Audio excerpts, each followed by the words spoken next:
নমস্কার বন্ধুরা, defence knowledge আপডেটসে আপনাদের স্বাগত। তো বন্ধুরা, সাম্প্রতিক একটি বড় খবর প্রতিরক্ষা মহলে সাড়া ফেলেছে। ভারতের দীর্ঘমেয়াদী এবং অত্যন্ত উচ্চাকাঙ্ক্ষী আকাশ প্রতিরক্ষা প্রকল্প অর্থাৎ প্রজেক্ট কুশা এবার আনুষ্ঠানিকভাবে যোগ দিচ্ছে ভারতীয় সেনাবাহিনীতে। এতদিন এটি শুধুমাত্র ভারতীয় বিমান বাহিনীর প্রকল্প হিসেবেই পরিচিত থাকলে এখন এটি যৌথ ত্রিবাহিনীর উদ্যোগ হিসেবেই আত্মপ্রকাশ করতে চলেছে। আজকের এই আর্টিকেলে আমরা আলোচনা করব কেন প্রজেক্ট কুশা ভারতের জন্য গেম চেঞ্জার এবং এটি কিভাবে ভারত ও মহাসাগরীয় অঞ্চলে ভূ রাজনীতিকে প্রভাবিত করবে। তাহলে দেখুন, এই প্রজেক্ট কুশা আসলে কি। আসলে প্রজেক্ট কুশা হলো defence research and development organisation অর্থাৎ ডিআরডিওর একটি অত্যন্ত গোপনীয় এবং উচ্চ ক্ষমতা সম্পন্ন long range surface to air missile programme. অর্থাৎ এটি অনেকটা রাশিয়ার S-400 সিস্টেমের মতন, কিন্তু সম্পূর্ণ দেশীয় প্রযুক্তিতে তৈরি। এর আওতায় কুশা M1 এবং M2 ইন্টারসেপ্টর মিসাইলের ট্রায়াল শুরু হতে যাচ্ছে। আর এটি 300 থেকে 350 কিলোমিটার দূর থেকে শত্রু দেশের যুদ্ধ বিমান, ড্রোন, এমনকি স্টেলথ বিমান, ক্রুজ মিসাইলকে শনাক্ত ও ধ্বংস করতে পারবে।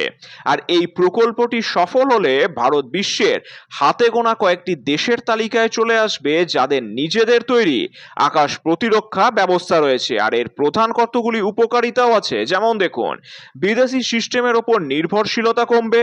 S-400 বা অন্য কোনো সিস্টেম আমদানির জন্য আর কারো দিকে তাকিয়ে থাকতে হবে না। এছাড়াও দেশীয় প্রযুক্তিতে তৈরি হওয়ার ফলে বিদেশি সিস্টেমের তুলনায় রক্ষণাবেক্ষণ এবং আপগ্রেড করা অনেক সহজ ও সস্তা হবে। এটি ভারতের আকাশ সীমাকে এক দুর্ভেদ্য দুর্গে পরিণত করবে, যা যে কোনো আগত আকাশপথে আক্রমণকে অনেক দূর থেকেই নিষ্ক্রিয় করতে পারবে। আর পাকিস্তান এবং চীনের মতো ভারতের প্রতিবেশী দেশগুলোর জন্য এই প্রজেক্ট কুশা দুঃসংবাদ নিয়ে এসছে, কারণ চীনের পিপলস লিবারেশন আর্মি এয়ারফোর্স তাদের স্টেলথ বিমান যেমন J-20-র ওপর বেশি ভরসা করে। প্রজেক্ট কুশা বিশেষভাবে এমনভাবে তৈরি করা হচ্ছে যাতে এই স্টেলথ বিমানগুলোকে সহজেই শনাক্ত করা যায়, ফলে চীনের আকাশপথের শ্রেষ্ঠত্ব চ্যালেঞ্জের মুখে পড়ে যাবে। আর পাকিস্তানের সমস্ত আকাশপথের নজরদারি এবং তাদের মিসাইল হামলা এই সিস্টেমের আওতায় চলে আসবে। পাকিস্তান আর কখনোই ভারতের সীমানায় অনধিকার প্রবেশ করতে পারবে না, কারণ তার র্যাডারে ধরা পড়ার আগেই ধ্বংস হওয়ার ঝুঁকি থাকবে। প্রজেক্ট কুশা শুধুমাত্র সামরিক সরঞ্জাম নয়, এটি ভারতের সফট এবং হার্ড পাওয়ারের বহিঃপ্রকাশ। স্পষ্টভাবে ভারত এই বার্তা দিচ্ছে যে দক্ষিণ এশিয়ায় কোনো ধরনের আগ্রাসন ভারত বরদাস্ত করবে না। আর ভারত ভবিষ্যতে এই সিস্টেমটি বন্ধুপ্রতিম দেশগুলোর কাছেও রপ্তানি করতে পারবে, যা ভারতের প্রতিরক্ষা কূটনীতি বা ডিফেন্স ডিপ্লোম্যাসিকে আরও শক্তিশালী করবে। ভারতীয় সেনাবাহিনী এবং বিমান বাহিনী একত্রে এই সিস্টেম ব্যবহার করার অর্থ হলো ভারতের স্থল ও আকাশ সীমা এখন সমন্বিতভাবে সুরক্ষিত। এটি শত্রুর মনে এক চরম ভয়ের সঞ্চার করবে।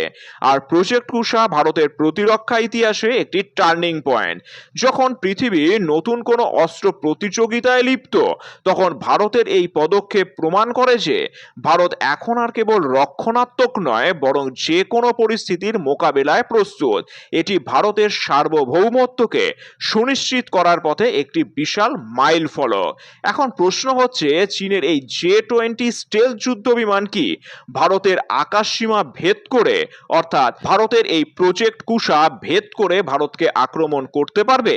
এই বিষয়ে আপনাদের কি মতামত তা নিচে অবশ্যই কমেন্ট করে জানাবেন। আর চ্যানেলটি ভালো লাগলে অবশ্যই লাইক, শেয়ার ও সাবস্ক্রাইব করে দেবেন। ধন্যবাদ। জয় হিন্দ।